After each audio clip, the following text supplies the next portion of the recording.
News 24 Shivneri, निर्भीड सत्याचा बुलंद आवाज। तर आज माननीय उपमुख्यमंत्री अजितदादा पवार यांनी माझ्यावर काही भाष्य केलं। ते मोठे नेते आहेत, त्यामुळे माझ्यासारख्या सर्वसामान्य कुटुंबातल्या व्यक्तीनं त्यांना उत्तर देणं उचित नाही असं मी कायम म्हणत आलेलो आहे। परंतु जे वैयक्तिक आक्षेप त्यांनी घेतले त्याविषयी उत्तर देणं क्रमप्राप्त आहे। दादा असं म्हणाले की सेलिब्रिटी उमेदवार देऊन आम्ही चूक केली किंवा जेव्हा उमेदवार मिळत नसतो तेव्हा सेलिब्रिटी आणला जातो। त्यात त्यांनी अनेक सेलिब्रिटींची उदाहरणं दिली, म्हणजे गोविंदा असतील, अमिताभ बच्चन असतील, हेमा मालिनी असतील, शत्रुघ्न सिन्हाजी असतील, या सगळ्यांची त्यांनी उदाहरणं दिली। मी नम्रतापूर्वक एक गोष्ट दादांच्या निदर्शनास आणून देऊ इच्छितो की आपण ज्या सर्वांची उदाहरणं दिली यातील एकाही सेलिब्रिटी झालेल्या खासदाराला संसद रत्न पुरस्कार मिळाल्याचं माझ्या ऐकिवात नाही। आणि शिरूर लोकसभा मतदारसंघातील मायबाप जनतेच्या आशीर्वादानं त्यांचे प्रश्न हिरिरीनं मांडत असताना पहिल्याच टर्ममध्ये तब्बल 3 वेळा संसद रत्न पुरस्कार हा मला मिळालेला आहे। राहिला प्रश्न, मी राजीनामा देण्याचं आपल्याकडे बोलून दाखवलं असं आपण वारंवार सांगतात, परंतु जर मी राजीनामाच द्यायच्या विचारात होतो तर मी संसदेत अनुपस्थित होतो का? मी संसदेत बोलणं सोडून दिलं होतं का? मी संसदेत प्रश्न मांडणं सोडून दिलं होतं का?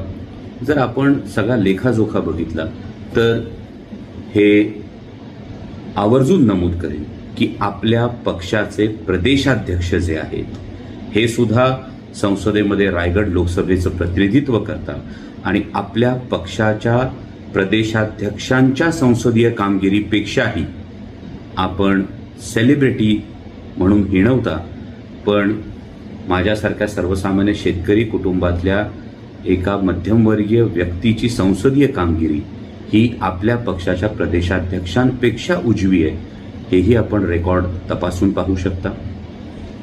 पुढचा मुद्दा येतो त्यामध्ये मला असं वाटतं की दादा असं म्हणाले की असा उमेदवार देऊन आम्ही चूक केली। मला वाटतं की हा प्रश्न पडतो की ही अप्रत्यक्ष कबुली तर नाही ना, कारण ही चूक ज्या आमदारांचा आपल्याला पाठिंबा आहे म्हणून आपण पुन्हा भूमिका बदलल्यानंतर उपमुख्यमंत्री पदावर विराजमान झालेला आहात, या आमदारांना निवडून आणण्याच्या दृष्टीनं जी शिवस्वराज्य यात्रा निघाली होती ती तुम्ही चूक केलेला हा आज तुम्हाला वाटत असेल तर हा माणूसच त्या शिवस्वराज्य यात्रेची संकल्पना असेल ती राबवणं असेल हे सगळं तो करत होता। विधानसभेच्या प्रचारासाठी सुद्धा आपण एकत्र होतो।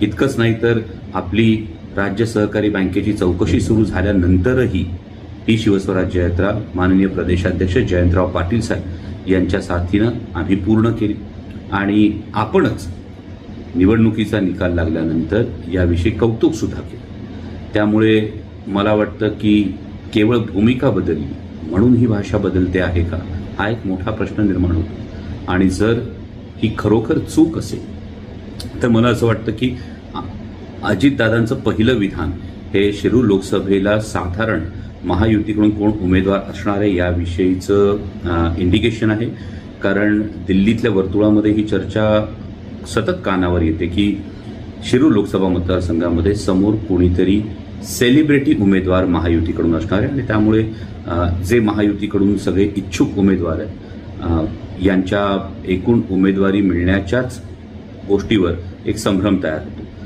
पुढची एक महत्त्वाची बाब मी माननीय उपमुख्यमंत्री महोदयांच्या निदर्शनास आणून देऊ इच्छितो की देशात माननीय पंतप्रधान यांचीच हवा आहे हे जे परसेप्शन करण्याचा जो प्रयत्न होतोय, मला वाटतं कालची पाटणा इथं झालेली इंडिया आघाडीची सभा जर आपण पाहिली असेल तब्बल 15 लाखाचा जनसमुदाय या सभेसाठी होता आणि भारतीय जनता पक्षानं पहिली यादी जाहीर केल्यानंतर काही त्यांच्या नेत्यांनी राजकीय निवृत्ती घोषित केली आहे। गौतम गंभीर असतील, त्यानंतर असनसोलमधून ज्यांना उमेदवारी असेल ते असतील, या सर्वांनी आपली तिकीटं परत केलेली आहे। त्यामुळे भारतीय जनता पक्षामध्ये सर्व काही आलबेल आहे असं जे चित्र आपण सांगता आहात त्यामध्ये कितपत तथ्य हे एकदा आपण तपासून पाहू। आणि सरतेशेवटी खरं तर मी या आधीपर्यंत सगळे संकेत पाळले खाजगीत झालेल्या गोष्टी न जाहीर करण्याचा जो एक अलिखित संकेत असतो तो मी कायम पाळला.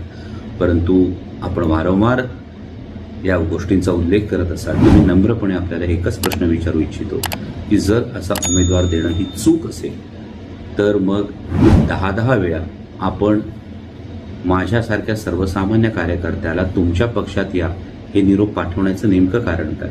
लपून छपून भेटीगाठी करण्याचं कारण काय? त्यामुळे मी नम्रपणे एवढंच सांगू इच्छितो की मला जी आदरणीय पवारसाहेबांनी संधी दिली त्या संधीप्रती प्रामाणिक राहण्याचा मी प्रयत्न केलाय. मी माझी संसदेतली जी काही कामगिरी आहे ती त्याचा संपूर्णपणे लेखाजोखा हा पब्लिक डोमेनमध्ये आहे, तो आपण पाहू शकता. आणि त्यामुळेच मी ठामपणे सांगतो की जी भूमिका मी घेतली त्या भूमिकेवर मी कायम आहे, मी कायम राहीन. माझ्या शिरूर लोकसभा मतदारसंघातले प्रश्न हिरिरीनं मांडण्यासाठी मी सदैव कटिबद्ध राहीन.